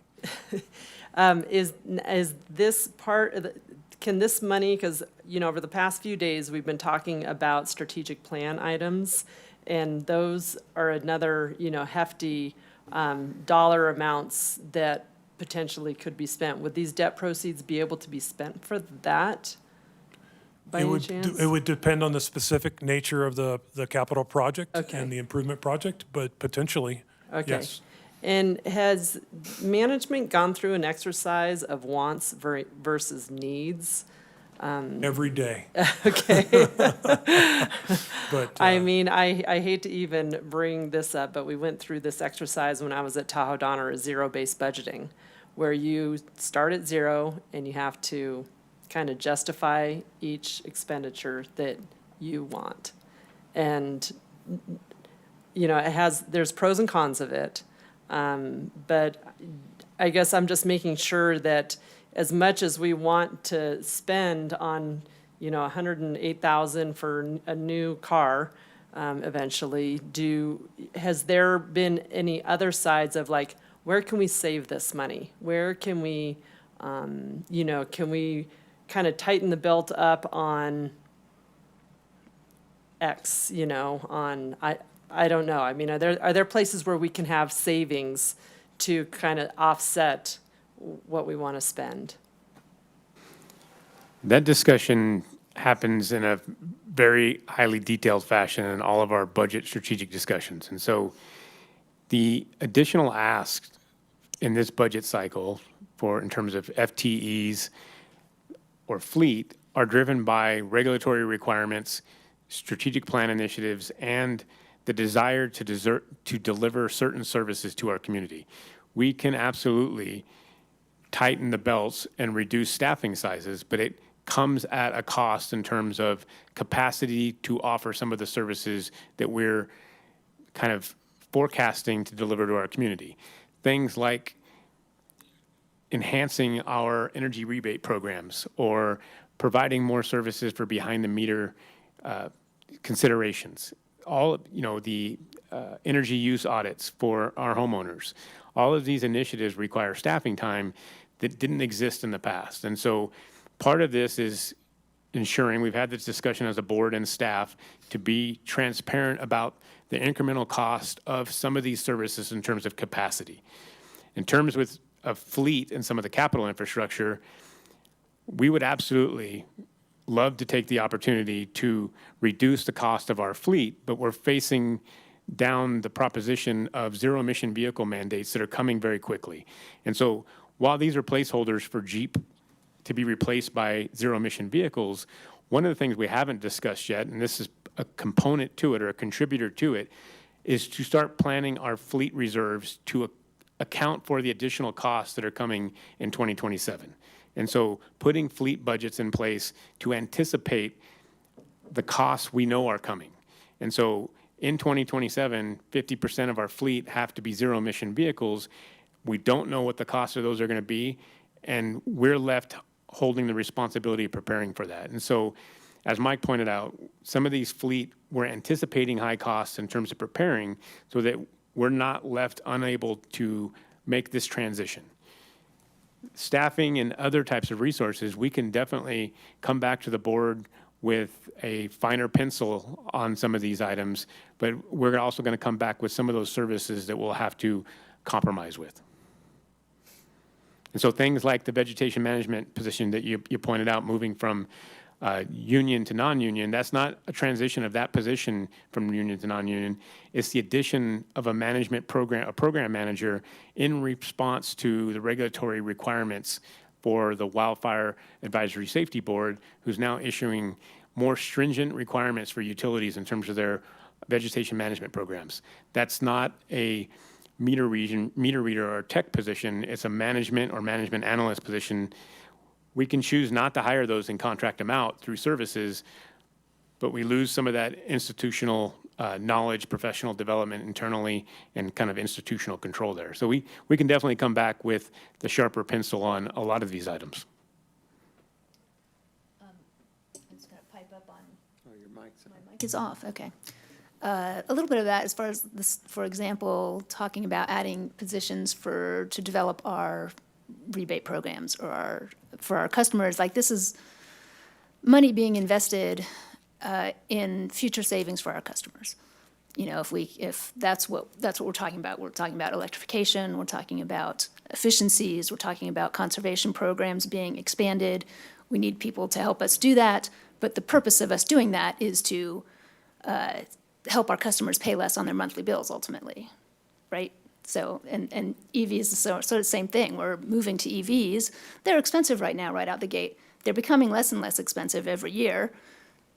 Some of these don't exist yet for the things that we need, so I'm certain that those are going to be, you know, $500,000 trucks or more when we get there. However, we're also ultimately going to be saving money because there's less that goes wrong with an electric fleet. Powering them with electricity is less expensive than powering them with fossil fuels, and of course, you know, we're trying to save the world. We're trying to reduce our dependence on fossil fuels across the board, and it is an investment, and we do have to spend money, and we have to do it. You know, it's unfortunate that those numbers look like that at this moment in time, but, you know, the price of a Jeep is the price of a Jeep. But I think that, you know, it's just, I think these are investments in the future. We're looking at a changing world and a changing landscape, and we need to start wrapping our minds around and doing it, you know, so. No, those are good points. And as far as fleet goes, I mean, let's keep in mind that those vehicles are going to be replaced at some point, whether it's an EV or a regular vehicle. But at some point, California's saying we can't buy a regular vehicle anymore. So I don't think there's a lot of pencil sharpening we can do on the fleet side. And while I trust staff's recommendations on staffing, my experience and my preference has been to be transparent about why we need to move a network administrator to a senior. You know, be transparent about why we need to add this position. That's important because you just said up there we're perhaps a 5% rate increase on the electric or water side based on the staffing recommendations. That's a pretty significant cost, and that's a pretty significant rate increase on our customers. So I think it does warrant more transparency to get a little more finer detail to describe to the board, what is it that we're getting, what's the value we're getting for those added positions? How are we serving the community better? How is the organization going to function better? So I do think, and it does hit home when you see how much each position adds to the rates. So I do think it's important for that type of transparency to be a little more detailed through either this process but I've done it. I've been asked to do it in my own profession. I've all new positions. I've had to take very specific staffing plans to the board and discuss why we need this position, what a reorganization would look like, and why it's important. So I speak from experience. So that's my 2 cents, that I feel like we could use a little more detail on these positions to, also be able to speak to our constituents why we're looking at the rate increases we're looking at. The next budget workshop is more focused on operations. The 2 workshops are really on kind of key assumptions, so I appreciate the feedback. We'll definitely include that. The org chart will have detailed presentation in terms of operations and where these costs are being driven from. You'll have a better opportunity to see those kind of a micro level, where as opposed to the higher level view from this evening.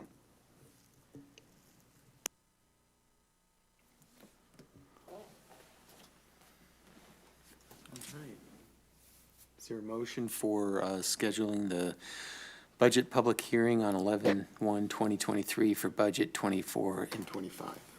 I'll move to schedule a budget public hearing on 11/1/2023 for budget 24-25. Great. I'll second that motion.